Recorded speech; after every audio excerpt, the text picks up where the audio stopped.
You ask Tiger to solve. This deals with linear equations with one unknown. The final result is r equals 8.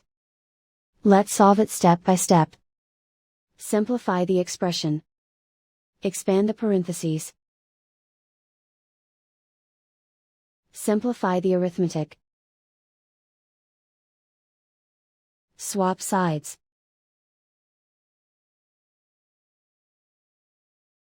Group all constants on the right side of the equation. Add 15 to both sides. Simplify the arithmetic.